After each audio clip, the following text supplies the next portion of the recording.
bonjour à toutes et tous et bienvenue dans ce déjeuner du partenariat en santé dédié au secteur du grand âge, secteur dans lequel on parle souvent de dépendance, d'organisation, de contraintes et moins souvent de pouvoir d'agir. Donc ce webinaire, il a pour intention de déplacer le regard à partir de l'expérience des personnes âgées, des proches aidants, des professionnels de terrain. On va ensemble explorer concrètement ce que signifie le partenariat en santé dans la relation individuelle de soins ou d'accompagnement ou dans les projets collectifs menés dans les établissements, dans les parcours, que ce soit dans le sanitaire ou le médico-social. Donc un grand merci aux personnes qui vont animer ce webinaire. Pardon, il faut que je trouve la bonne souris, aux personnes qui vont animer ce webinaire et qui ont participé à sa co-construction. Donc aujourd'hui, on a la chance d'avoir une multiplicité de regards. Pour gagner du temps, chaque personne se présentera lors de sa première prise de parole et vous aurez tous les éléments de contact dans le support qui vous sera transmis après le webinaire. Donc, les personnes ressources pour ce webinaire aujourd'hui sont Fanny, qui va gérer le chat, qui est à côté de moi. Je ne sais pas si vous la voyez dans votre fenêtre, et moi-même, Fabienne, qui suis patiente partenaire ressources au centre opérationnel du partenariat en santé.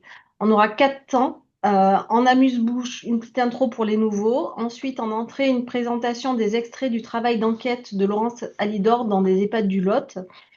Ensuite, en plat principal, copieux et savoureux, les nombreuses réponses des co-intervenants à 3 questions clés. Et en dessert, et c'est souvent ce qu'on apprécie, des échanges avec les personnes qui sont venues participer en direct, parce qu'on a toujours beaucoup d'inscrits et puis les gens, parfois au dernier moment, ne prennent pas le temps de se connecter.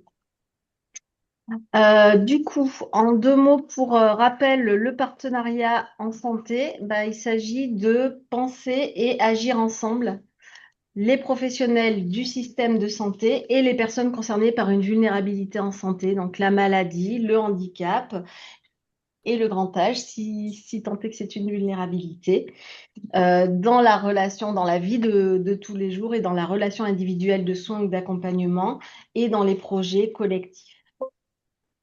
Oups. Hop. Donc, quelques mots sur l'organisation. Ah, je ne vois plus. Pardon, tu peux le cliquer? Voilà, c'est bon. Le porteur du dispositif COP, c'est l'association qui s'appelle Savoir Patient, qui a plusieurs actions, notamment de formation, de plaidoyer, de recherche, d'animation de la communauté et le dispositif COPS en Occitanie. Donc, ce dispositif ressources régionales est porté par Savoir Patient et financé par l'Agence régionale de santé. Et son objectif, c'est que les acteurs institutionnels classiques du système de santé et les patients, les personnes accompagnées, les proches aidants, les résidents, leurs associations mènent leurs projets ensemble dans la région Occitanie, dans tous les secteurs du système de santé. Donc le COPS a les 5 missions que vous voyez ici. Et aujourd'hui, on se situe dans l'axe développement des pratiques avec ce webinaire. Du coup, je laisse maintenant la parole à Laurence Alidor. Et Laurence, vous me dites si vous préférez que j'enlève Non, le non, parcours. non, j'ai pas de diapo, donc tout va très bien. On peut laisser ça comme ça en l'état. D'accord. Donc, merci. Je suis ravie de participer à ce webinaire et merci à Fabienne de m'avoir invitée.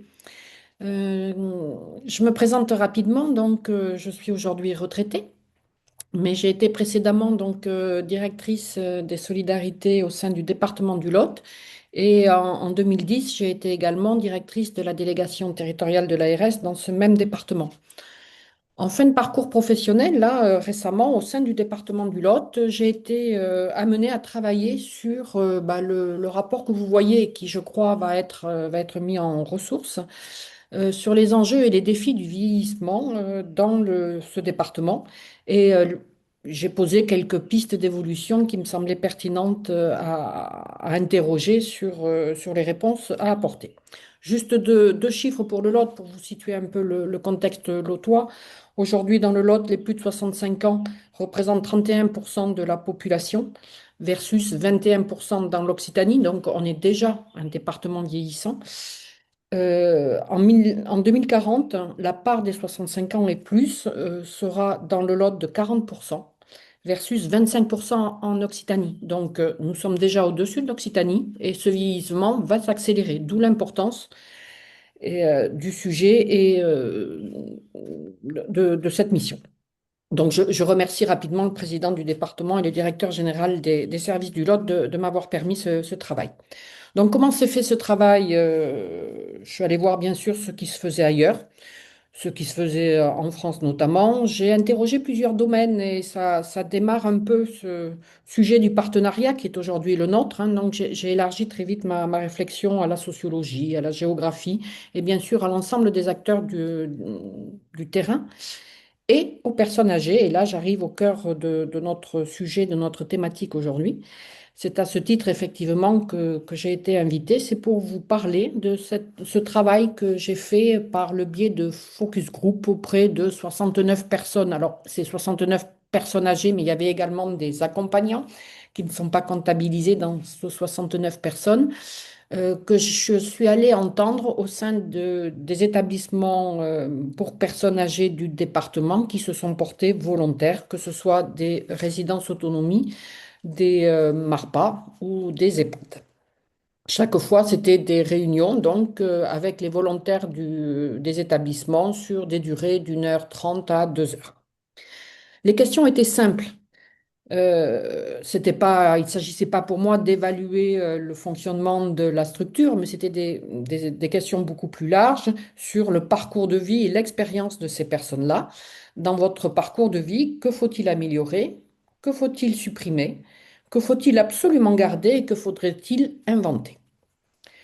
Les participants étaient de tout âge, donc j'ai eu quelques centenaires, parce qu'aujourd'hui on a la chance de pouvoir vieillir longtemps. Et j'ai eu également des personnes en situation de handicap, tous volontaires et tous très intéressés. Je remercie Patricia, je ne sais pas si elle est connectée, qui m'accompagnait et qui a permis donc de relever des verbatims de façon la plus exhaustive possible.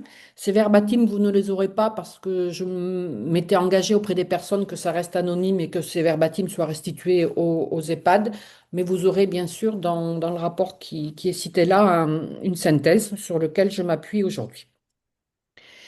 Avec les différents intervenants aujourd'hui, nous avons choisi donc de zoomer sur deux sujets en particulier sur lesquels ils seront certainement amenés à rebondir et qui sont ressortis au travers de ces échanges. Le premier, c'est l'importance de l'animation, l'importance d'avoir une vie active, adaptée au vieillissement et donc un véritable plébiscite sur cette animation. Et le deuxième sujet sera la relation entre les professionnels de la structure, la famille, les résidents, avec deux périodes qui sont capitales, qui sont l'entrée dans l'établissement et la situation de fin de vie. Donc, premier zoom sur le sujet de l'animation. Je pourrais synthétiser les témoignages autour de deux objectifs qui sont vraiment présents derrière tous les verbatims. Le premier objectif, c'est le maintien de l'autonomie. Je souhaite rester autonome. C'est à la fois un retour fait très explicite sur le bienfait des activités physiques adaptées. C'est à la fois le souhait de pouvoir réaliser des actes de la vie quotidienne et avoir des accès facilités à des lieux extérieurs partagés. Hein. En gros, ce sont les grandes tendances qui se dessinaient dans les témoignages.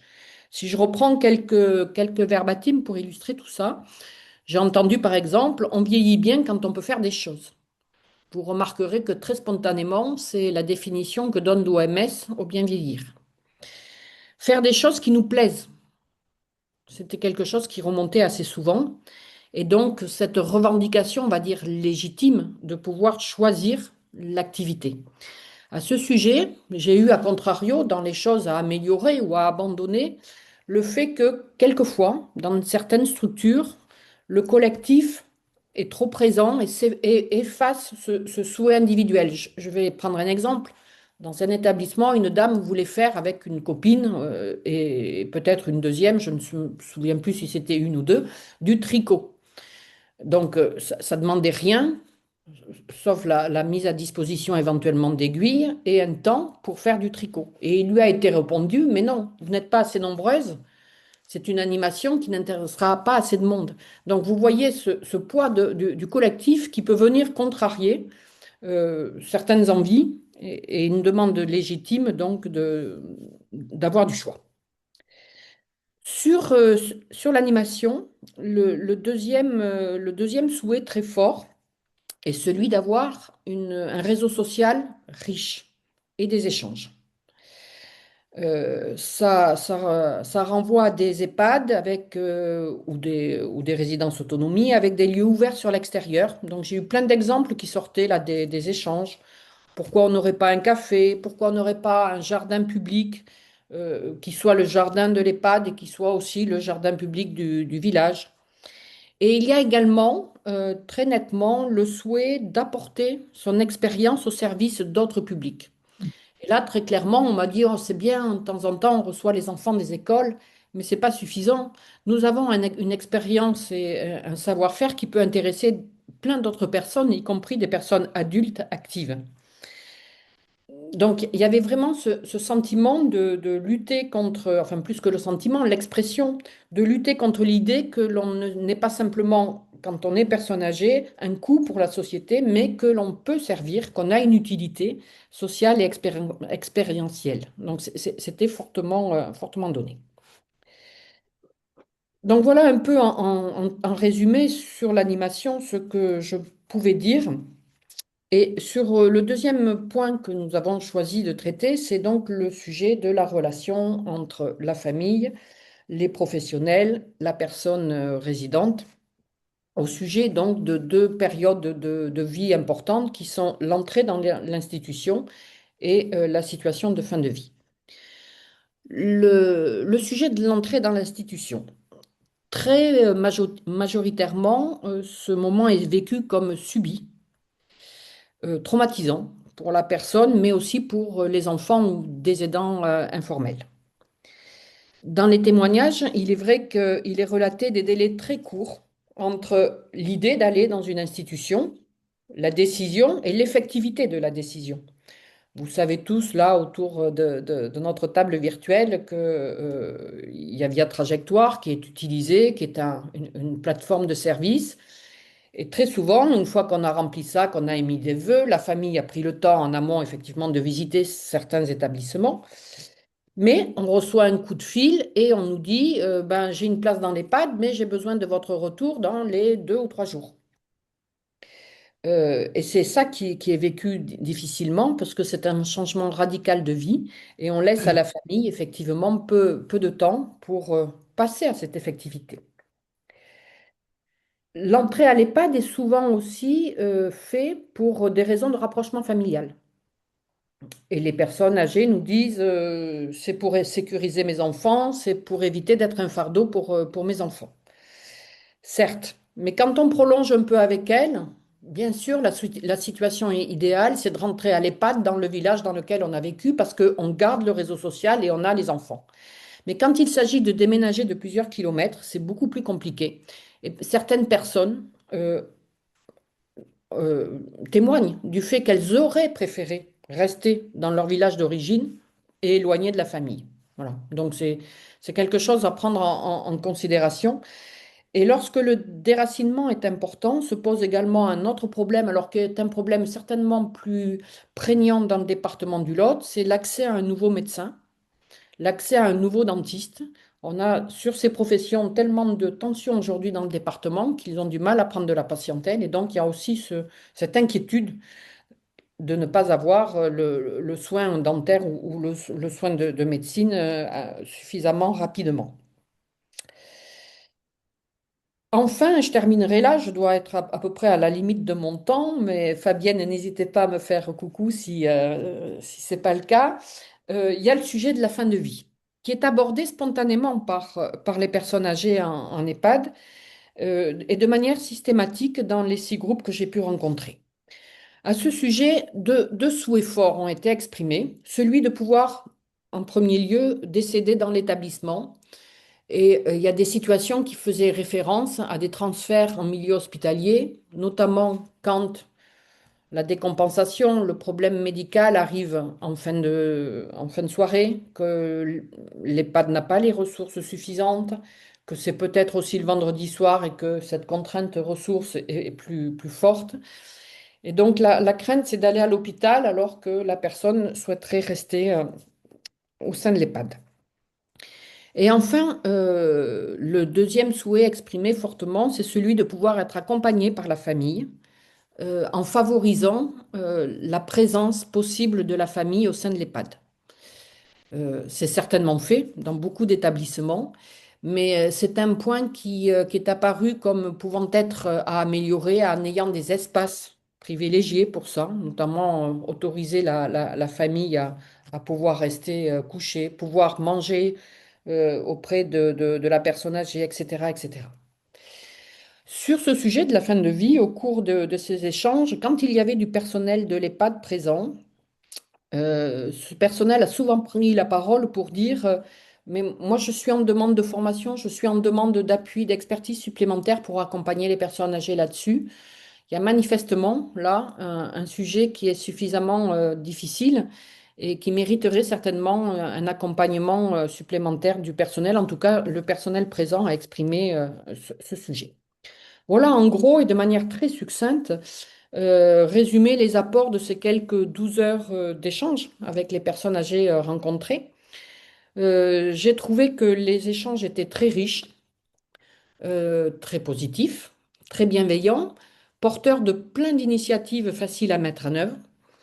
Et c'est vrai que je me suis dit, oulala, on va dire, beaucoup d'années de carrière, et plus précisément, on va dire 15 ans de carrière dans le Lot. En fait, au détour de ces échanges, j'ai appris beaucoup, beaucoup, beaucoup. D'où l'importance, effectivement, de ce qu'on fait aujourd'hui, je crois, et de pouvoir prendre le temps d'écouter et d'entendre et d'échanger avec les personnes directement concernées. Donc, je passe la parole sur cette conclusion. Eh bien, merci beaucoup, Laurence Alidor, pour ces partages éclairants, réalistes. Et comme vous le précisiez, le lien du rapport qui contient la synthèse des focus group et tout ce qui va avec vous sera envoyé après le webinaire. Donc maintenant, nous allons voir avec vos différentes lunettes comment répondre à ces demandes qui ont été exprimées, référencées, et surtout comment penser et agir en partenariat ensemble au quotidien, les professionnels, les personnes âgées, les proches aidants, dans la co-construction de l'accompagnement, co-construction du soin, des parcours des établissements. Donc pour cela, tous nos intervenants vont apporter des réponses pragmatiques à 3 questions successives avec leurs expériences clés, leurs bonnes pratiques et leurs points de vigilance. Alors, la première question est la suivante. Dans la relation de soins et d'accompagnement, à quel moment vous êtes-vous senti ou est-ce que vous vous sentez partenaire et à quel moment pas du tout? Donc, chacun va répondre à tour de rôle en se présentant et on va commencer par Suzanne Gabus et répondre à la question. Madame Gabus. À la maison de retraite protestante à Montpellier, après le Lot, l'Hérault. Je suis résidente ici. Je suis veuve de pasteur de l'Église réformée de France. J'ai 97 ans, en bonne santé. Je gère beaucoup de choses dans la vie moi-même. Donc, habillage, toilette et des choses personnelles. Donc, j'ai moins peut-être de contact avec les aides-soignants que d'autres résidents qui sont plus dépendants. Pourtant, un petit exemple, il n'y a pas longtemps, de partenariat santé. J'ai eu une plaie à la jambe, il fallait changer le pansement tous les 2 jours. Si l'infirmière oubliait, je lui rappelais. Et si je l'oubliais, c'est elle qui me le rappelait. Donc, on a été soigné régulièrement. Au contraire, je me sens pas partenaire lorsque les soignants ne font pas la distinction entre ceux qui ont toute leur tête et les autres. Il résulte parfois qu'ils nous parlent à tous comme à des petits-enfants. Ce n'est pas plaisant. Ou bien ils sont trop pressés pour écouter nos explications ou nos questions. Merci Madame Gabus. On reprend la main à Toulouse et pour laisser la parole à Michel Medj qui va se présenter. Michel Medj, donc proche aidante. Merci déjà au COPS d'avoir laissé une place aux usagers. Mes parents sont rentrés à NEHPAD progressivement, puisque ma mère est rentrée la première. Mon père l'accompagnait pour le repas de midi et restait avec elle l'après-midi. Puis progressivement, il a choisi de rentrer lui aussi. En fait, ils ont participé au choix puisqu'on a visité ensemble les établissements. Où est-ce que je me sens partenaire de l'établissement? C'est quand effectivement le personnel qui m'a beaucoup appris sur les attitudes à avoir, comment gérer une personne pendant un transfert, etc., à des moments où effectivement eux n'étaient pas là. Et cet aspect-là m'a toujours paru extrêmement important à privilégier dans la mesure où c'est très gratifiant pour le personnel de nous apprendre des choses, sachant que ça compense quand même un salaire qui n'est pas toujours à la hauteur, ou qui n'est jamais d'ailleurs à la hauteur de ce qu'ils font. Donc cette gratification, elle reste très importante. De mon côté, je me sentais évidemment partenaire dans la mesure où les habitudes, les besoins de mes parents, ben, c'était quand même moi qui les connaissais le mieux et je pouvais leur en faire part. Et les deux, cette complémentarité entre les uns et les autres nous permettait d'ouvrir à un esprit d'équipe et cette fluidité-là sécurisait mes parents. Tout en prenant soin de préserver une discrétion vis-à-vis d'eux, parce que, en tout cas, mon père a eu cette remarque un jour en disant, mais quand on est dans une collectivité comme ça, on se sent mis à nu. Donc, c'est important aussi qu'on puisse faire part de leurs besoins tout en gardant une intimité. Mais en fait, je me suis aperçue progressivement que la famille a besoin aussi de beaucoup travailler sur elle-même, d'une part pour préserver les choix du parent, qui sont parfois différents de ce qu'elle aurait choisi elle-même. Travailler sur soi aussi pour accepter tout ce que le résident proche va nouer avec le personnel et tous les gens qui l'entourent. Puis pour accueillir aussi les transformations au fur et à mesure du vieillissement et au fur et à mesure de cette adaptation de la personne. Ça peut transformer aussi leur personnalité, leur façon de réagir. Donc, c'est important qu'on soit suffisamment à l'écoute pour accueillir ces transformations-là. J'ai beaucoup échangé aussi avec le médecin, pour, notamment sur la fin de vie, pour anticiper comment en fait on se situerait en fonction des évolutions de santé qui allaient se présenter. Et ça a permis effectivement d'être beaucoup plus en accord, en tout cas avec les choix du proche au moment de la fin finale. J'ai ouais, j'ai perçu. Pardon, hein, je m'excuse. Oui, Et une autre chose que j'ai trouvée très importante dans cet accompagnement, c'est de pouvoir rester dans les moments où ils étaient malades, hein, de pouvoir rester près d'eux, parce que c'était quand même très sécurisant pour eux d'avoir leurs proches, famille tout près, quoi. On est bon? Merci beaucoup, Michel. On vous redonne la main à Montpellier pour les professionnels de la maison de retraite qui vont nous donner leur vision. Eh bien, du coup, je peux prendre la suite. Je m'appelle Arthur Cuiro, je fais partie de l'équipe d'animation depuis 4 ans déjà à la maison de retraite protestante. J'ai une formation, j'ai un BPGEPS en animation sociale. Et du coup, des moments où je vais commencer par les moments où je me suis pas du tout senti partenaire ou le moins senti partenaire. Notamment lorsque je suis arrivé, je me suis rendu compte que je faisais les animations de manière assez magistrale. C'est-à-dire il y avait moi au milieu qui qui posait les questions, qui allait proposer, et du coup les résidents qui me répondaient, mais pas forcément allaient me donner leurs idées ou parler entre eux. Et donc du coup, vraiment des fois où j'avais l'impression de devoir proposer et stimuler outre mesure, et au final, quand je posais la question, ben tout allait à tout le monde, quoi. Je faisais une animation, c'était très bien, et puis il n'y avait pas forcément plus que ça. Et au fur et à mesure, donc moi, j'ai beaucoup à cœur les dynamiques.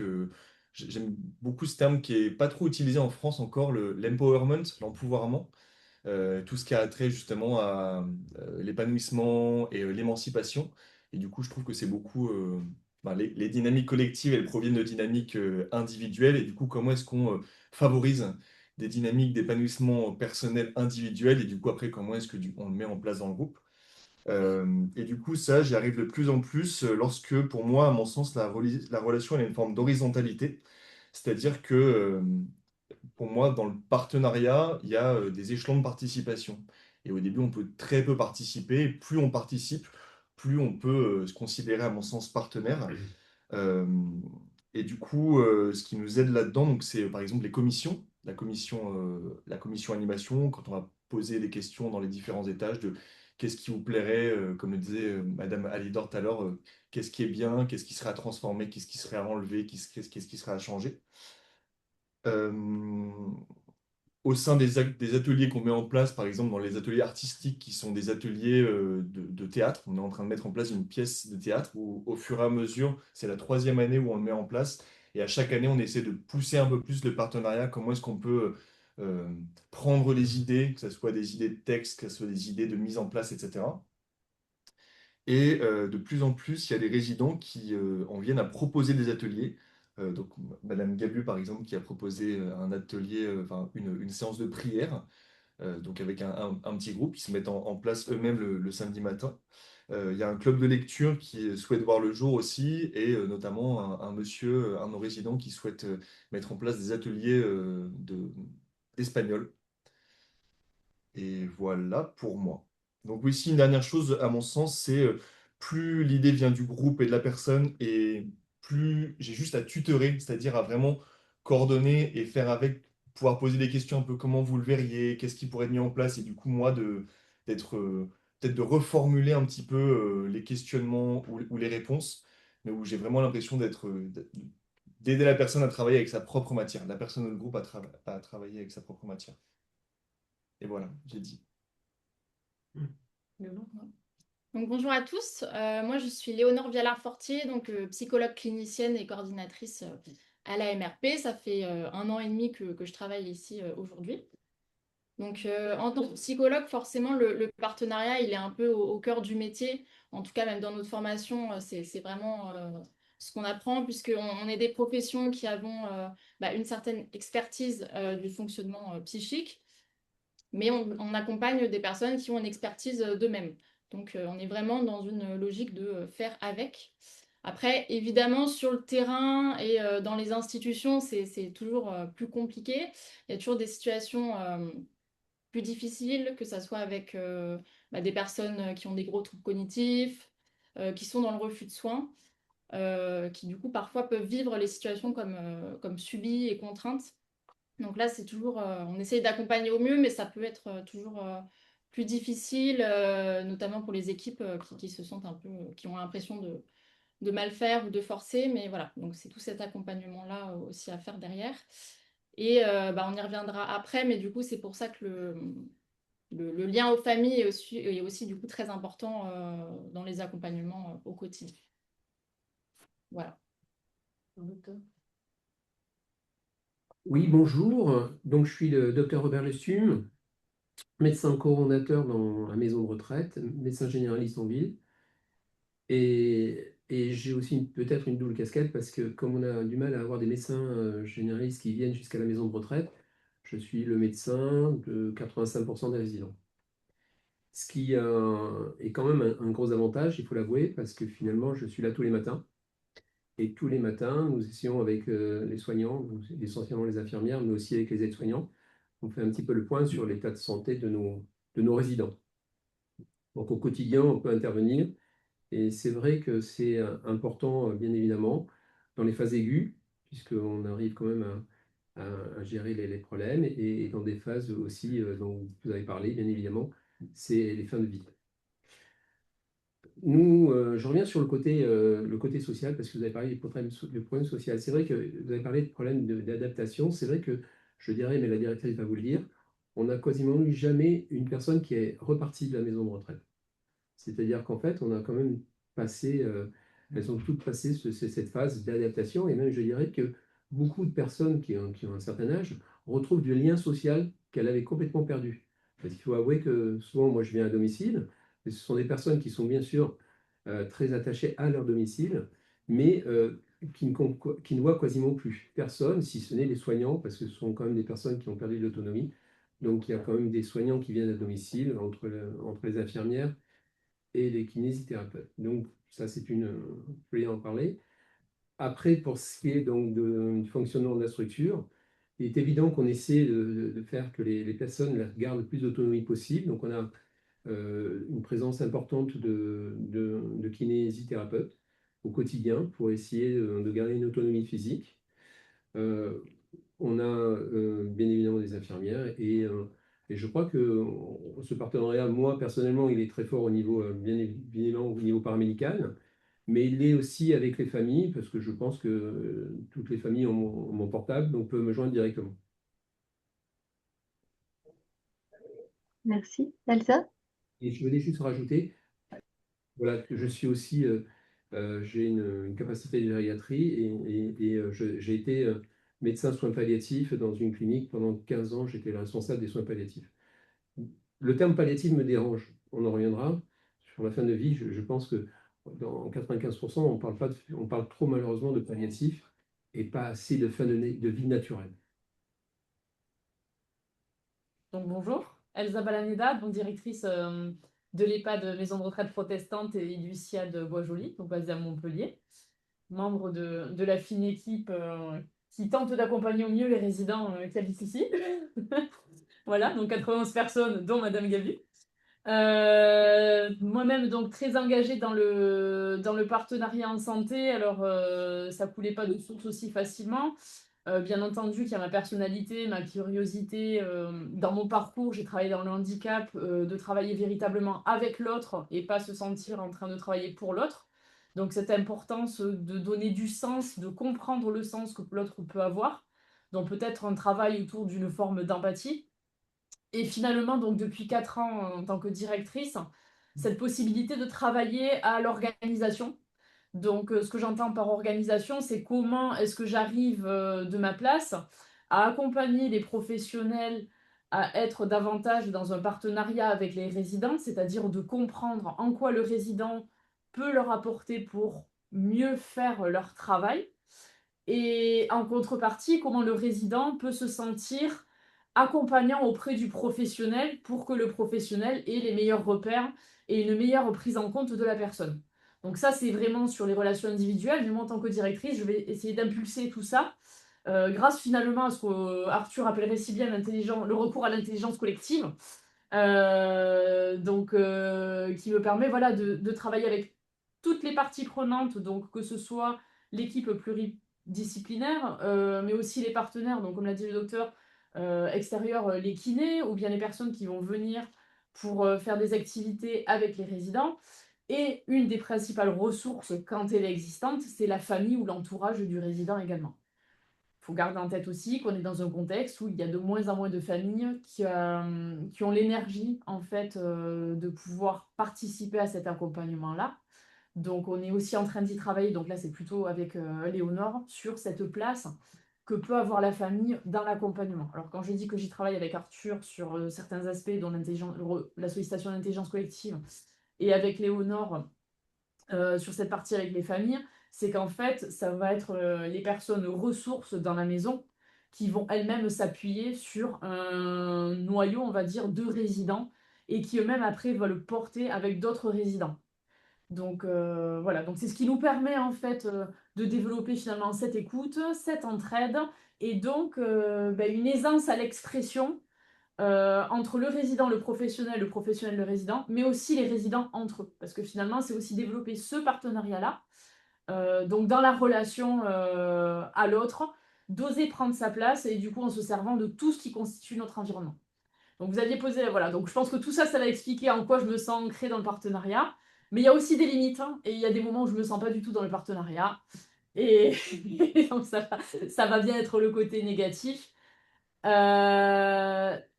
le moment où, dans ma façon de prendre les responsabilités, il ne va pas y avoir du sens. Donc, c'est-à-dire ces moments où je dois poser des décisions et que pour moi, elles ne sont pas forcément fondées et que je demande à l'équipe ou aux résidents de faire pour faire ou de ne pas faire pour ne pas faire parce que il y a des directives qui viennent de plus haut et que moi-même, je ne me suis pas appropriée.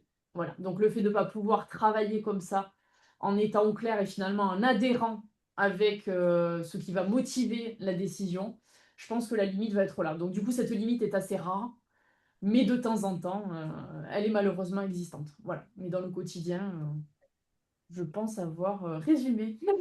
Eh ben, merci à tous de nous avoir, de vous être présentés en disant en quoi le partenariat faisait sens ou était difficile pour vous. Donc maintenant, on va passer à la deuxième question et je me permets un petit boost pour qu'il nous reste du temps pour les échanges. Donc la deuxième question, c'est à quoi ressemble un établissement qui fait avec les résidents et les proches aidants? Madame Gabus, qu'en dites-vous? Suzanne Gabu. Gabus. Pour la plupart, cet établissement ressemble bien comme deux gouttes d'eau à celui où je suis. Point de vue soignant, il y a des contacts quotidiens. Du point de vue direction, j'ai parfois l'impression qu'elle écoute davantage les personnes, familles et résidents qui ont l'habitude de se faire servir. Par exemple, j'ai proposé un projet pour les résidents du 3e étage, un panorama de la mer. La direction s'est montrée très enthousiaste. J'ai donc acheté moi-même le panorama pour pouvoir l'offrir aux résidents. J'attends toujours avec les résidents du 3e, en voyant se réaliser rapidement des projets que je suis tentée de qualifier de luxe, c'est-à-dire cher et pas très utile aux résidents. Vous parlez d'une notion de lenteur par rapport à ce que vous souhaitiez, et en fait, comment Oui. après l'institution a son propre rythme aussi, et que du coup, ça peut. Voilà. C'est ce décalage. Ensuite, c'est à moi. Ouais. Ouais, vous continuez tant que vous y êtes. Merci, Madame Gabu. Pour moi, un établissement qui fait vivre le partenariat en santé, c'est un établissement qui prend vraiment le temps et qui met les moyens pour aller sonder les résidents, pour assurer les reformulations successives et la pédagogie, euh, qui fait que les différents projets, les différents partenariats qu'on met en place proviennent vraiment des besoins, peu importe à quel point la communication initiale elle a été aboutie ou chaotique. C'est-à-dire que même, enfin, chaotique, j'entends par exemple quelqu'un va dire, moi j'aimerais, je sais pas, j'aimerais quelque chose d'un petit peu, j'ai pas le mot, mais un peu hurluberlu, hein. Et du coup, on va pouvoir dire, tiens, en fait, c'est quoi le besoin qu'il y a derrière? Et Léonore pourra en reparler avec l'atelier Pérédance. C'est quoi le besoin qu'il y a derrière? Et en reformulant, est-ce que du coup la personne me donne un oui, en fait? Euh, voilà, pour moi, en fait, là où le bas blesse, c'est que, à mon sens, on est dans une société où l'autonomie, l'émancipation et justement l'empowerment dont je parlais ne sont pas forcément plébiscités. Et du coup, parfois, on va se féliciter d'avoir bien fait, mais ça peut manquer de profondeur. Et maintenant, ce que je dirais, c'est que il faut faire avec. Se féliciter d'avoir bien fait sur le moment et de gagner de la profondeur au fur et à mesure, en fait. Je pense que, comme je le disais, par rapport à la pédagogie, on ne peut pas faire l'économie de projets successifs qui vont faire qu'au fur et à mesure, en fait, on va mieux se saisir de ce que c'est que le partenariat. Euh, voilà, il faut accepter de manquer de quelques facteurs à la base et puis après, au fur et à mesure, de se dire que de projet en projet, on fera de mieux en mieux en conscientisant et en auto-conscientisant ce que c'est que le partenariat, quoi. Voilà, du coup, je te laisse le... Et donc, du coup, avec Arthur, on avait fait un constat. C'était que en fait, les résidents, pendant les animations, donc il y avait beaucoup de retours positifs et ça leur permettait de faire beaucoup de liens sociaux. Mais du coup, en dehors de ces temps-là, ils avaient un peu de difficulté à faire corps et à s'entraider. Il y avait toujours besoin d'un professionnel. Et en fait, on s'est dit, bah, si nous, là, dès demain, on nous mettait aussi dans un établissement où on vivait 7 jours sur 7 avec 90 autres résidents, est-ce qu'on s'en sortirait? Comment on ferait? Et du coup, c'est là que nous est venue l'idée des ateliers Père et Danse. Donc en fait, le but, c'était vraiment de favoriser l'entraide et la paire et danse entre les résidents. Donc on a mis en place des séances, c'est une fois toutes les 2 semaines. Au début, c'était plutôt, je vais dire, théorique, un petit peu psycho-éducatif sur quels sont mes besoins, mes valeurs, mes émotions. Donc d'abord apprendre à se connaître en fait avant de pouvoir apprendre à connaître l'autre. Quelques techniques de communication aussi sur la communication non violente, comment écouter vraiment quelqu'un, notamment quelqu'un qui a des handicaps, qui a des troubles cognitifs. Et puis là, on est parti plutôt du coup sur des séances, donc ça fait un petit peu groupe de parole, où en fait on évoque des situations du quotidien qu'ils vivent à la maison de retraite. Et en fait, bah là, petit à petit, nous, on cadre juste les ateliers, mais au final, ils sont beaucoup plus autonomes. Ils évoquent eux-mêmes spontanément des situations, ils se répondent, ils trouvent des solutions ensemble. Et donc, à partir de ce petit noyau-là, en fait, on espère diffuser un peu une culture de la paire et danse dans tout l'établissement. Voilà. Et que nous aussi, on ait leur retour de qu'est-ce qu'ils veulent pas, et qu'on puisse adapter, en fait, les accompagnements et voilà, les obligations qu'ont les aides-soignants aussi. Et par rapport justement à les modes de communication vers lesquels on les entraîne, il y a par exemple quelques éléments comme faire la différence entre les faits et les interprétations. On a le droit de commencer à parler d'une situation comme un problème, mais on reste pas dedans, on essaie d'aller vers la solution, que ce soit la personne qui la dise ou que ce soit avec l'écoute que lui ont donné d'autres personnes, de reformuler et de dire, tiens, est-ce que du coup, si on passait à un aspect solution, ça serait plutôt ça, de parler du jeu plutôt que le on qui va être un petit peu impersonnel ou le tu qui va viser l'autre, quoi.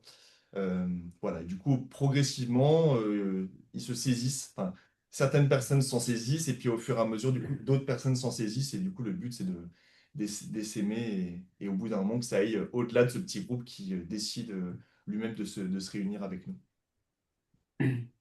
Sur un plan purement médical, je n'ai pas grand-chose à dire, si ce n'est parfois on me demande peut-être d'intervenir quand une personne ne s'est pas présentée aux animations alors qu'elle était relativement fidèle, ou par exemple le matin il y a un petit déjeuner qui est pris par plusieurs personnes en même temps qui sont encore autonomes. Donc s'il y a une personne qui ne s'est pas présentée au petit déjeuner, savoir s'il n'y a pas un petit syndrome de glissement qui apparaît ou une problématique qui apparaîtrait sur le plan clinique, médical. Donc moi, c'est mon intervention vis-à-vis de ces problèmes-là. Et pour ma part, j'ai dit tout à l'heure, il y a tout l'aspect coordination au niveau des différents services et l'importance de donner du sens. Mais je pense qu'un établissement qui arrive à travailler dans cette démarche de partenariat en santé, c'est un établissement qui, plutôt de cumuler des projets, va travailler à intégrer le plus possible les résidents dans les différents temps clés de leur vie quotidienne, en fait, en ciblant vraiment ce qui va être prioritaire pour eux. Donc, le premier élément, ça va être d'avoir un accompagnement digne de ce nom, donc ça veut dire des professionnels. Donc, nous, on va le traduire par comment les résidents vont participer au recrutement ou à la formation, de façon implicite ou non. Comment les résidents, donc Madame Gabu en a donné l'exemple, vont participer à l'aménagement ou à la décoration. Et ça va aussi poser les limites, parce que c'est un très bon exemple que ce qu'elle expliquait tout à l'heure, avec une volonté donc de mettre un panorama en déco sur l'étage, et finalement cette idée propre à une personne sur un étage, donc qu'elle s'est appropriée avec sa fille et qu'elle a trouvé, ben, nous, ça va s'inscrire dans un projet global. Et donc, du coup, ben, voilà, ça prendra plus de temps parce que ben, du coup, on va refaire toute la déco de l'étage et ça va faire intervenir d'autres services, etc. Et finalement, d'autres étages de la maison. Et on va, partant de cette idée de panorama, on est en train de regarder comment refaire la déco de tous les étages de la maison et donc d'organiser ce calendrier-là. Donc, c'est comment, en fait, on va permettre et trouver des modalités pour que chacun puisse s'exprimer. Et après, ben, pouvoir s'entendre sur la mise en place de de ces différentes volontés. Et pour y arriver, parce que là, c'était un petit élément concret, mais ça va être aussi comment est-ce qu'on va faire sortir les résidents de leur chambre, donc déjà pour participer à la vie de la maison, et puis finalement, au-delà de la vie de la maison, dans l'interaction avec l'autre. Donc on va s'appuyer sur les projets culturels avec des résidents ben, qui vont témoigner aujourd'hui, comme ça a déjà été fait, sur des webinaires, d'autres fois sur des colloques, et puis ben, se produire le 21 juin pour la fête de la musique lors d'un concert, comme ils l'ont fait le 2 janvier. Et voilà, donc au fur et à mesure, à force de travailler cette aisance à s'exprimer en fonction des sujets pour lesquels ils ont une appétence, ben, ils vont prendre l'habitude aussi au quotidien de solliciter. Par contre, une difficulté, même pour un établissement qui est très engagé là-dedans, ça va être ouais, ce levier de communication et les ressources, en fait, qui des fois vont pas forcément être au niveau, mais parce qu'elles ne savent pas. C'est pas aux ressources qu'il faut reprocher. C'est-à-dire que les professionnels n'ont pas forcément appris, n'ont pas forcément les compétences, et donc comment l'organisation va pouvoir se mettre en place et pas se reposer que sur les personnes ressources, mais pouvoir finalement semer des graines et petit à petit donner cette dynamique-là. Voilà, donc l'enjeu, je pense que ça va être de comment on passe de méthodes ponctuelles issues de relations et d'occasions individuelles à vraiment un accompagnement, une approche en tout cas qui soit plus structurée. Passer de l'individuel aussi au collectif. Merci Montpellier. Et Michel, vous, en tant que proche aidante, à quoi ressemble un établissement qui fait avec les résidents et les proches aidants? Alors, juste en introduction, vraiment, j'ai admiré la présentation de cette direction pour sa clarté, parce que effectivement, pour avoir expérimenté 4 directions différentes, je suis convaincue que c'est la direction qui va donner la couleur de ce qui se passe dans l'établissement. Donc, vraiment, merci beaucoup. Par rapport à ce que je vais dire, je prends quand même la précaution de dire que chaque famille fait, en fonction de son histoire, de ses contraintes, de ses disponibilités, ce qu'elle peut. J'ai eu la chance de pouvoir accompagner mes parents beaucoup. Donc, ça m'a permis de préserver tous les spécialistes qu'ils avaient avant de rentrer à l'EHPAD et de continuer à leur permettre d'être suivis par ces spécialistes-là, ce qui n'enlève rien à la relation du médecin dans l'EHPAD, mais qui permettait aux résidents, quand il allait dans ces consultations, de retrouver une relation qui était déjà une relation effective et très ancienne. Donc, déjà, ils sont pas infantilisés, puisque c'est une relation qui se prolonge et qui existe déjà depuis longtemps.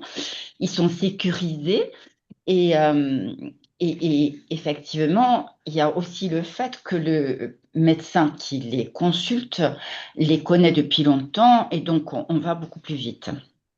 J'ai aussi fait la même chose lors des séjours aux urgences, Et j'ai toujours accompagné mes parents dans ces séjours aux urgences, ce qui permettait à mon proche d'être sécurisé parce que j'étais là, mais qui permettait aussi aux médecins d'avoir très souvent des compléments d'information qu'ils pouvaient souhaiter, parce qu'il n'y a jamais tout sur une fiche de liaison. En tout cas, ça leur permettait de poser les questions subsidiaires qu'ils souhaitaient.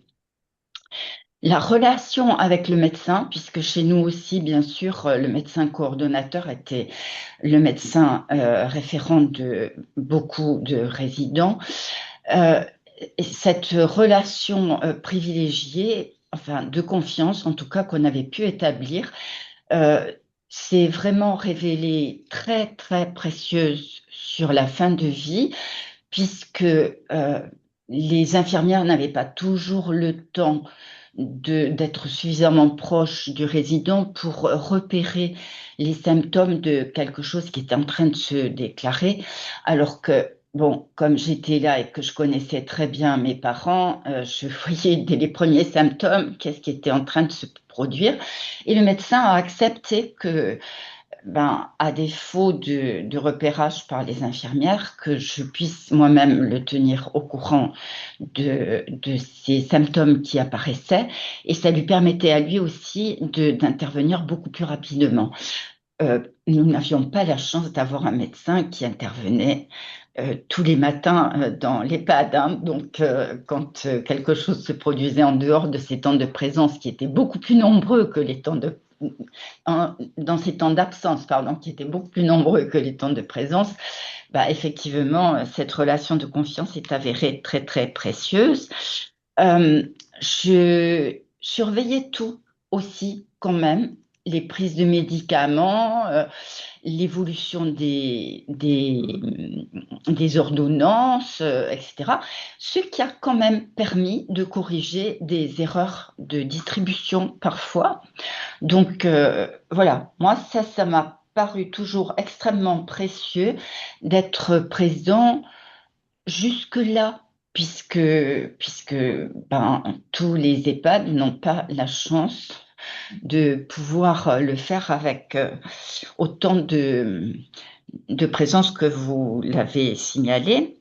Et évidemment, bien sûr, je siégeais au conseil de vie sociale, ce qui permettait de pouvoir participer au lien entre les résidents, de mieux connaître aussi d'autres résidents et pas seulement son proche, et de faire un lien plus fluide aussi entre le personnel, les cadres, hein, les personnes qui vivaient à l'intérieur. Voilà. Eh ben, merci, merci à tous. Alors maintenant, une dernière question. Qu'est-ce qui, selon vous, empêche aujourd'hui d'agir vraiment en partenariat et qu'est-ce qui le favorise? Donc, en gros, qu'est-ce que vous pouvez donner aux personnes qui écoutent comme point de vigilance et comme bon plan pour pouvoir penser et agir ensemble? Madame Gabu. Je voulais dire quelque chose qu'on peut dire ensemble aussi. Il y a une dure réalité auquel nous, les résidents, doivent faire face. Il y en a 3, mais enfin, je m'en parle que d'une. C'est que si on est là, nos familles ne peuvent pas nous accueillir.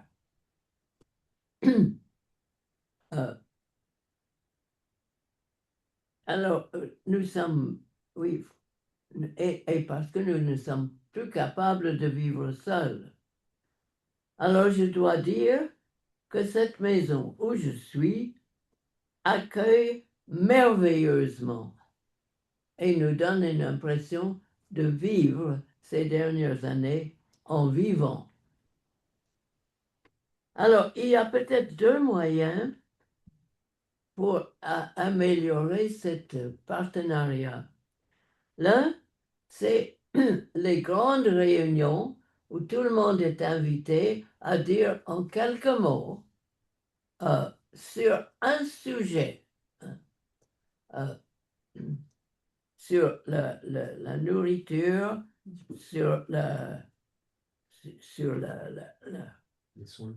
les les activités, sur le chauffage, le confort. Mais un sujet est qu'on est 30 ou 40 ou 50 à dire quelques mots, ce qu'ils pensent de ce sujet-là. Et puis on met ça en ensemble et puis on en fait quelque chose. On pourrait le faire peut-être une fois par mois, peut-être même 2, si ça marche bien. Une autre chose, et ça me touche de près, c'est mieux a-t-il utilisé le comité de vie dont M. Flix est président. Le, Et, con- il se trouve que je suis vice-président. le conseil de vie sociale. Le conseil de vie sociale, voilà. Je trouve qu'on n'utilise pas assez, justement, nous qui sommes représentants des résidents, on devrait mieux se faire connaître des résidents qui nous sont proches. On les encourage à nous raconter leur misère et leur joie pour qu'on puisse en tenir compte dans les réunions et qu'ils soient vraiment représentés par nous. Alors, oui, donc, il faudrait apprendre aux membres qui représentent les résidents aussi à poser des questions à leurs voisins de palier. De leur demander ce qui ne va pas, ce qui les plaît, ce qu'ils remarquent, et puis pouvoir faire ressentir ça au moment des réunions. Voilà. Je continue. Madame Gabu, vous continuez là-bas à Montpellier? Yep, je vais prendre la suite. Donc, pour moi, ce qui empêche d'agir en partenariat et ce qui le favorise, les difficultés, ça serait, comme l'a dit Madame Balaneda, c'est que du coup, on est rarement formé à justement à cette notion à cette culture en fait du partenariat. Donc ça, c'est plutôt du côté des équipes. Il y a à favoriser cette culture-là. Comment est-ce que la maison de retraite, comment les établissements peuvent favoriser cette culture, la mise en place de cette culture, et par rapport aux personnes, aux résidents qu'on accompagne, euh, l'âge avancé, donc pour certains d'entre eux, le fait que potentiellement certains vont s'investir et du coup après la vie va faire que pourront plus s'investir, et notamment parfois aussi par rapport à l'aspect trouble cognitif en fait. Comment est-ce on prend en compte les troubles cognitifs? Je parlais de reformulation tout à l'heure pour essayer en fait de voir qu'est-ce qui est dit et est-ce que c'est vraiment ça qui est dit ou est-ce qu'il y a quelque chose qui est dit derrière, notamment en termes de besoins. Euh, je dirais aussi, en fait, je dirais qu'il y a beaucoup, il y a tout à inventer dans le sens où, à mon sens, on fait déjà certaines choses en partenariat en santé, mais on ne le sait pas. Et du coup, le fait de conscientiser, de se rendre compte de ce qu'on fait déjà, ça va mettre capitaliser là-dessus. Et après, de trouver d'autres variantes qui seront peut-être encore plus abouties au fur et à mesure. Euh, voilà, donc ça, on manque d'auto-conscientisation. Mais aussi que beaucoup de pédagogie. euh, Pardon, attends, on vous entend plus, Arthur. Je pense qu'il faut que quelqu'un coupe son micro. Excusez-moi, je voudrais savoir si je peux rebondir sur ce que vient de dire Arthur, s'il vous plaît. Alors, à la fin, on va laisser la table ronde se terminer, puis ensuite on aura de la place pour les échanges. Merci. D'accord, ok, merci. Voilà, du coup, je dirais une écoute particulière, un niveau de communication au niveau global qui reste accessible et inclusif, beaucoup de pédagogie. Et du coup, le temps que ça se mette en place dans les différentes versions successives, vraiment de rien lâcher et de se dire que justement, il y a tout à inventer, tout à créer, tout à conscientiser pour capitaliser ensuite. Voilà, j'ai terminé. Donc je continue. C'est aussi vraiment essayer de prendre le temps. Parce qu'en fait, forcément, tous les professionnels, on a toujours beaucoup de choses à faire. Voilà, mais c'est vrai que c'est vraiment important de se garder des temps pour soi, de discussion. entre équipes. Je pense notamment aux réunions de projets d'accompagnement personnalisé qu'on fait avec les résidents et les familles. Euh, c'est vraiment un temps pour mettre en lumière ce qui va et ce qui ne va pas dans l'accompagnement et trouver des objectifs vraiment avec le résident. Et pas parce que nous, on sait que ça lui ferait du bien, on est persuadé que ça l'aiderait, mais en fait, vraiment se centrer sur ce que lui, il veut et ce dont il a besoin. Et c'est vrai que dans certains établissements, en fait, c'est un peu fait parce qu'il faut être fait, parce que, il y a des directives. Et du coup, c'est pas vraiment utilisé de manière très efficace. Et puis, c'est vraiment l'idée de prendre le réflexe à chaque fois de OK, je veux mettre ça en place. Déjà, pourquoi? Est-ce que c'est pour moi parce que je vais apporter ça ou est-ce que ça répond vraiment à un besoin? Et c'est du coup travailler vraiment directement en lien avec les personnes concernées. Je pense aux familles aussi. On est en train de construire un contrat d'engagement des familles. Voilà, donc le but, c'est pas que les familles soient présentes tous les jours à la maison de retraite. Évidemment que chacun a ses ressources et chacun a ses disponibilités. Et le but, c'est que ça soit un petit peu plus formalisé et clair avec l'EHPAD pour voir quelles ressources peuvent être les familles, même pour faire du bénévolat, pour faire des activités, pour qu'il y ait vraiment cette culture-là aussi de partenariat de manière très générale. Et puis il y a aussi, donc là c'est un peu le parcours de vie, mais il y a aussi le parcours fin de vie. Donc tout ce qui est directive anticipée, ça pareil, on est en train de le retravailler avec les résidents, avec les familles, pour que le partenariat, en fait, il se fasse aussi jusqu'à la fin de vie et même jusqu'au décès, voire après le décès. Donc voilà.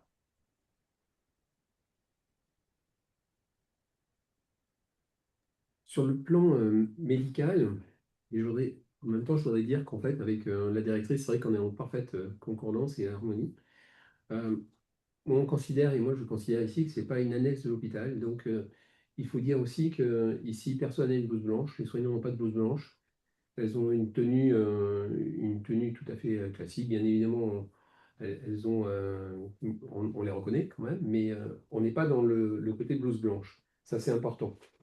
Après, je vois qu'il y a plusieurs questions qui sont posées sur les directives anticipées. Bien évidemment, beaucoup de personnes ont répondu aux directives anticipées.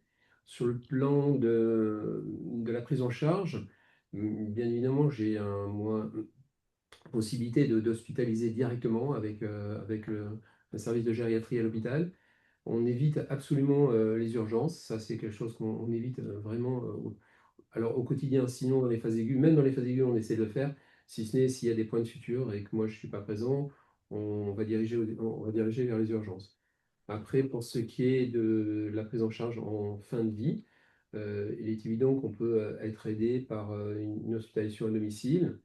Voilà, sur le plan prise en charge en soins palliatifs, c'est vrai que tout à l'heure, Arthur a parlé de liens et de relations en transversalité. Eh bien, c'est la définition aussi du soin palliatif. Enfin, moi, j'aime pas le soin palliatif en maison de retraite, mais par contre, on travaille beaucoup en transversalité. Il est évident qu'on demande l'avis de tout le monde, que ce soit la famille, bien évidemment, et tous les soignants qui sont autour de la personne.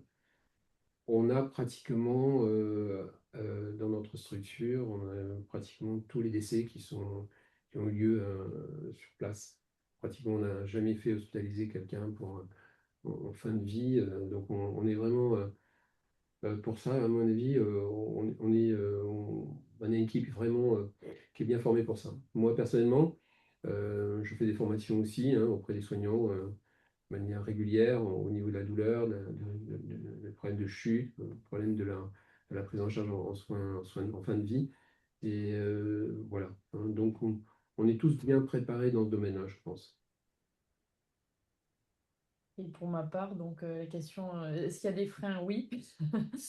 Ils ont déjà été exposés, mais bien évidemment, la contrainte de temps et comment l'optimiser pour faire au mieux. Les moyens, pareil, comment prioriser. Des organisations qui, des fois, même si on ne le veut pas, sont encore très descendantes. Et selon aussi, on le voit quand on fait du management, ça devient des fois malheureusement incontournable. Le manque de méthode, de formation, donc voilà, enfin, tout ça, on pourrait faire une liste et un catalogue. Par contre, ce qu'on va observer aussi, c'est comment de certains freins, et désolé de dire comme ça, on peut en faire aussi des leviers et des ressources. Par exemple, j'avais bien en tête, donc ça m'a fait plaisir que Madame Gabu le mentionne, mais le fait de redonner cette vraie place au conseil de vie sociale.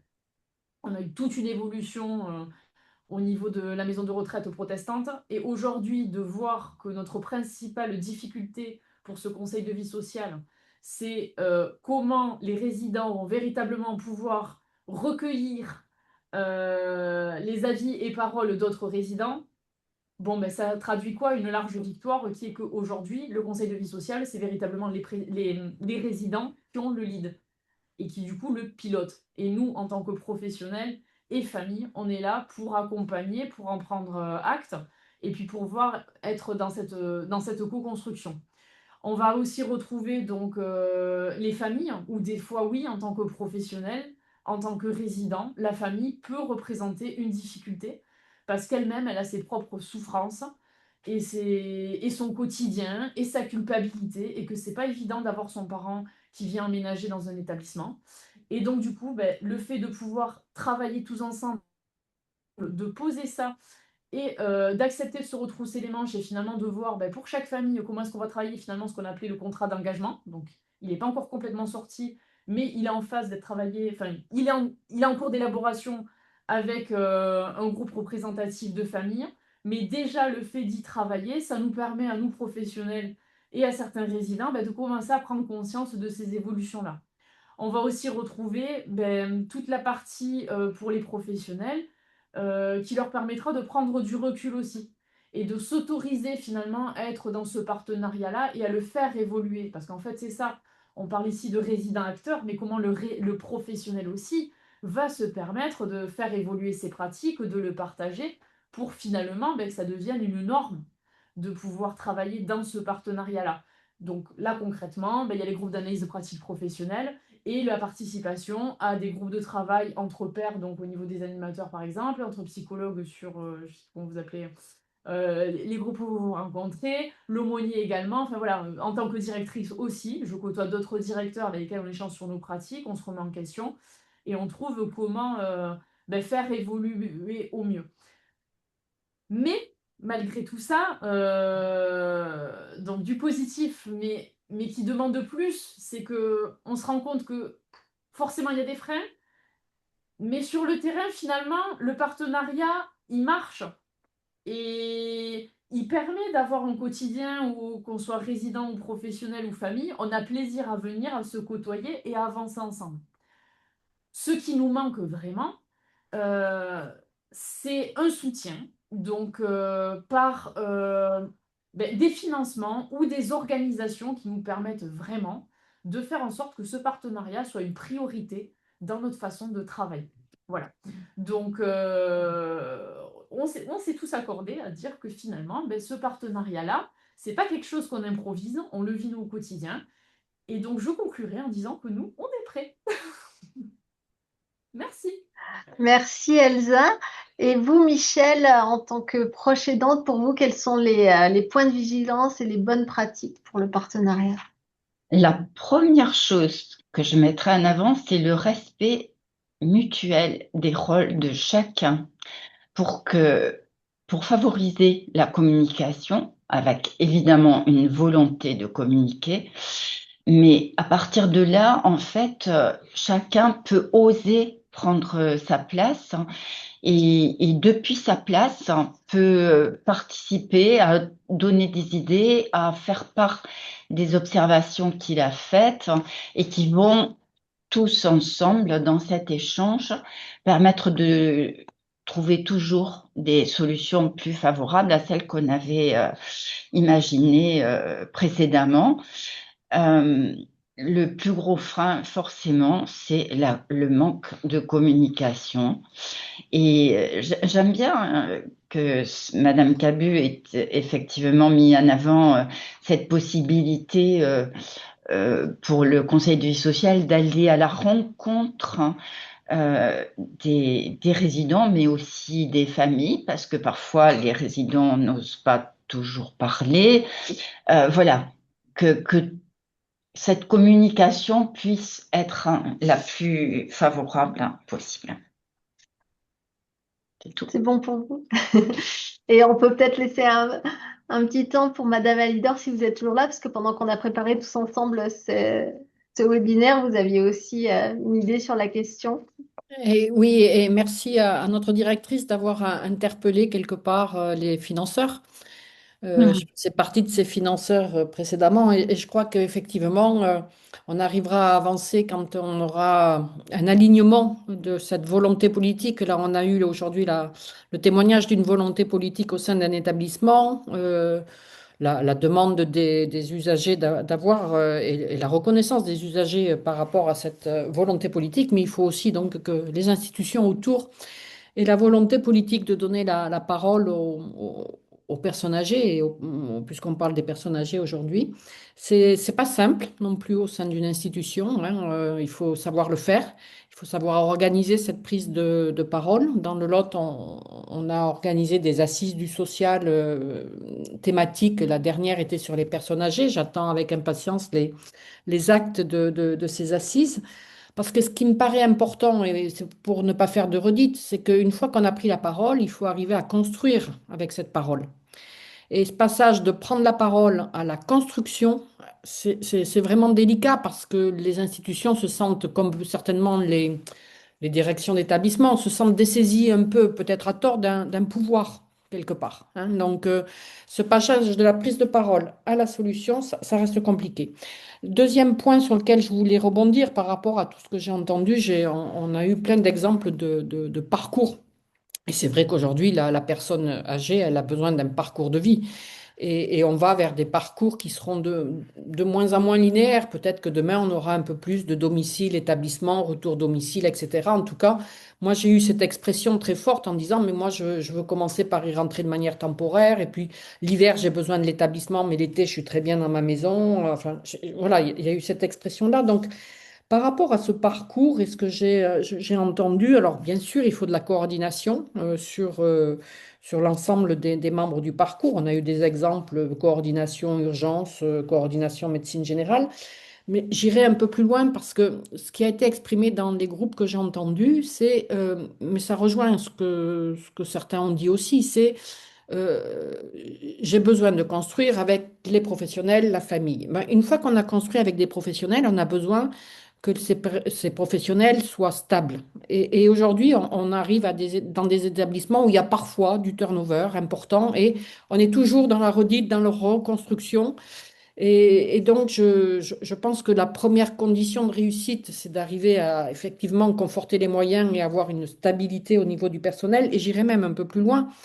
Il me semble que pour suivre ces parcours, il faut peut-être passer demain, au-delà de la formation, tout ça, ça a été dit, il faut passer du concept de personnel attaché à l'EHPAD à peut-être un personnel qui puisse sortir et suivre la personne. Et ça commence à émerger dans certains territoires. Dans le Lot, ça a émergé. On passe de ce qu'on appelle le personnel ancré vers du personnel mobile qui va suivre le projet de vie de la personne. Et ça me semble être une piste intéressante à creuser pour favoriser ce partenariat. Eh ben, merci beaucoup à nos 7 co-intervenants pour ces riches partages oui, recueillir la parole, écouter et aussi co-construire, construire ensemble. Et donc, ben voilà, avec un petit peu de retard, mais pas trop, on va pouvoir ouvrir ce temps d'échange avec les personnes qui sont connectées en direct aujourd'hui. Donc, pour assurer un temps équitable de partage de la parole, on vous demande de bien vouloir lever la main virtuelle et puis on va faire passer la parole en fonction. Je vois que Madame Martinon est connectée. Je sais qu'on avait invité précisément Monsieur Darnis, qui est le président du Conseil de la vie sociale d'un EHPAD dans le Lot. Je ne sais pas s'il est là aujourd'hui ou il était question peut-être qu'il veuille intervenir pour ouvrir le temps d'échange. Bonjour. Alors, je ne sais pas si vous m'entendez. Oui. Allô, allô? Oui. Alors non, en fait, je suis en congé, donc je ne suis pas à l'EHPAD. Donc, Monsieur Darnis n'est pas avec moi. D'accord. Effectivement, oui, oui. Eh ben merci, on voit les professionnels engagés qui se connectent pendant leur congé pour participer à des webinaires partenariats en santé. Alors Fanny, est-ce qu'on a eu des réactions ou des questions dans le chat pendant les interventions? Alors, Babylone. en effet, une personne a souhaité savoir, une personne qui est proche aidant et qui a également un DU de patient formateur, qui souhaiterait savoir s'il est possible et comment on peut être partenaire aidant pour une maison de retraite. Alors Elsa, peut-être, est-ce que tu aurais une idée pour cette question? DU patient formateur. C'est patient. Oui. En fait, c'est une personne qui dit qu'elle a été proche aidante de son compagnon avec maintien à domicile jusqu'au décès et qui se proposait d'être partenaire pour une maison de retraite ou plusieurs maisons de retraite. oui, c'est ça, c'est moi. Je suis du 64. En fait, j'ai passé le DU patient formateur en soins chroniques à l'Université de Bordeaux avec le professeur Pellegrin et le docteur Isabelle Raymond. Auparavant, j'ai fait un DU à la Sorbonne, mission d'accompagnant du parcours de soins en cancérologie. Et à ce titre, quand je visite les maisons de retraite pour aller voir des personnes que je connais, je constate des choses qui me choquent. Et j'aimerais savoir comment je pourrais rentrer en étant proche aidante, partenaire. Bon, j'ai connu les problèmes cognitifs avec mon compagnon. Bon, je l'ai accompagné pendant 8 ans et j'ai ma sœur aussi qui a trachéotomie. Donc j'ai un peu de connaissances, mais j'aimerais bien investir auprès des maisons de retraite qui sont aux alentours de chez moi. Voilà, je veux savoir s'il y a un moyen de rentrer comme patient partenaire ou proche aidant partenaire pour une maison de retraite.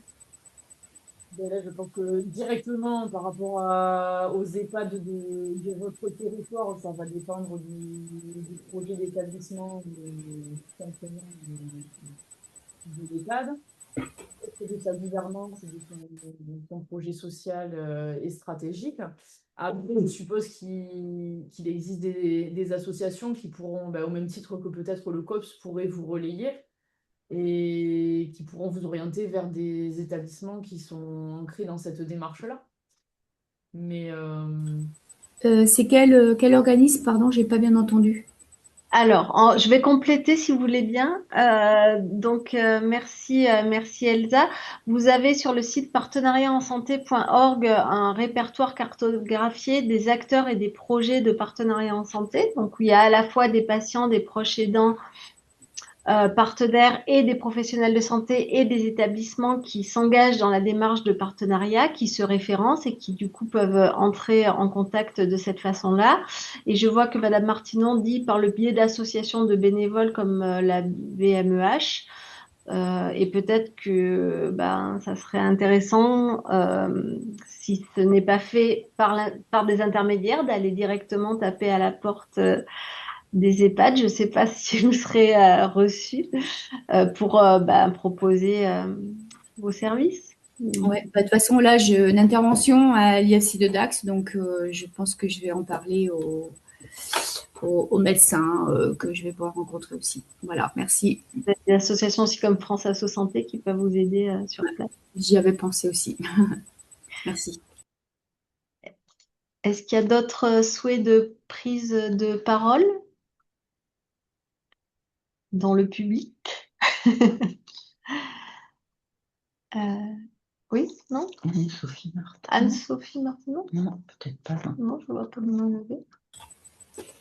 Moi, je voudrais rebondir parce que j'avais précisé dans le chat que quand Arthur a parlé, excusez-moi, je n'ai pas mémorisé son nom, vous pourriez peut-être vous faire aider aussi justement des patients formateurs qui ont fait des formations pour vous aider ou pour vous guider dans la mise en place de certaines choses. Sachez qu'on existe. Merci, je note. Non, mais on existe et puis c'est notre rôle aussi de former le personnel soignant par des petits modules ou en structure. on est en lien avec une personne qui doit être un accompagnement et qui ponctuellement intervient dans la maison. C'est ça. Nous, surtout, c'est en institut de formation pour les soins infirmiers et autres. Et là, prochainement, je fais une journée méca à Bordeaux avec plusieurs étudiants en santé On sait qu'on a des psychologues, des ergothérapeutes, etc. Et c'est pas néfaste, quoi. Mais sachez qu'on existe, les patients formateurs, les vrais, ceux qui sont formés, qui sont repartis à l'université. On existe et je pense qu'il faut vraiment que vous les sollicitiez parce qu'ils peuvent vous apporter beaucoup de choses. Effectivement, on a beaucoup, donc dans la communauté, on promeut les savoirs expérientiels des personnes qui peuvent les mettre à disposition. À disposition, oui, dans différents domaines. Donc, je crois qu'à la maison de retraite protestante de Montpellier, vous avez une personne partenaire qui anime des groupes d'analyse de pratiques. Et après, la question de la formation, pas formation, on parle beaucoup de compétences qu'on peut acquérir d'une façon ou d'une autre pour intervenir dans le système de santé.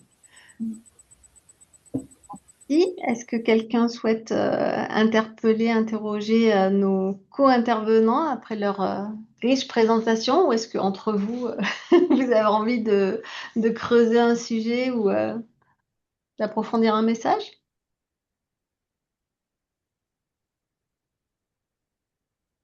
Aujourd'hui, c'est calme. Bon, bah écoutez, si personne... Ah, Madame Corbeau. Madame Corbeau. Ah, Catherine. Oui, bonjour. Merci beaucoup pour déjà ce panel riche et puis les questions, les témoignages. Peut-être revenir un peu sur le rôle des proches aidants. Il y a eu plusieurs trucs intéressants. Proches aidants qui peuvent aussi être formés, écoutés dans cette période de leur vie où ils sont proches aidants et sollicités. Alors moi, j'ai une petite expérience courte au Québec, ou dans l'équivalent d'un EHPAD. Ce qui m'a tout de suite frappé, c'est les proches aidants étaient très présents.